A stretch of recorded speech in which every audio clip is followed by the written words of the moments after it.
Good morning সবাইকে। সকাল সকাল চলে এসেছি আরেকটি নতুন মিনি ব্লগ নিয়ে। তো এখন এদিকে কি কালো করে মেঘ এসছে, ভাবছি ছাদে কাপড় মেলবো কি মেলবো না। তারপরে এই আনারসটা হয়েছে, তার কাপড় ঠাপড় মেলে ঠেলে ছাদ নিচে এসে পরে আজকে ফ্রাইড রাইস আর চিকেন হবে।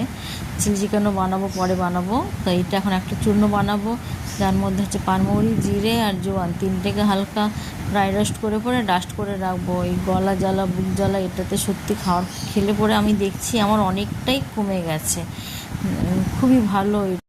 বাপের বাড়ি গেছিলাম তখন ছোটো বেশি এটা করে দিয়েছিল যে তোর গলা জ্বালা বুক জ্বালা করে খাওয়ার পরে নে এটা খা। সত্যি খেয়ে পরে দেখলাম অনেকটা রিলিফ হয়েছে। তখন বাপের বাড়ি থেকে আসার সময় নিয়ে এসেছিলাম, তারপরে শেষ হয়ে গেছিলো, তখন এই বানাচ্ছি বাড়ি। এখন ফ্রাইড রাইস আর আজকে হয়েছে চিকেন, আর এদিকে এখন ভোলা মাছে সব মশলা দিয়ে পরে একটু ওটা ফ্রাই করে দিয়েছি, আর কিছু করিনি। তারপর এখন চিলি চিকেনটা বানাচ্ছি হাজব্যান্ডের জন্য। হাজব্যান্ড বলছে একটু তুমি এইভাবে করে দাও, তাই ঠিক আছে। অসময়ে চিকেনের একই রকম আইটেম খেতে সত্যি ভালো লাগে না।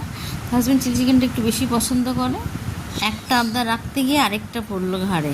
এবার বলছে যে ফ্রাইড রাইসটাতে তুমি একটু ডিম ঝুরি ভাজা করে দিয়ে দাও, দেখবে এগ ফ্রাইড রাইস লাগবে। সত্যি বানিয়ে তো করে দিলাম, খুবই সুন্দর হয়েছে খেতে। হাজব্যান্ড নিজের মুখেও স্বীকার করলো যে আমি সত্যি নাকি রান্না করতে শিখে গেছি, খুবই টেস্টি হয়েছে।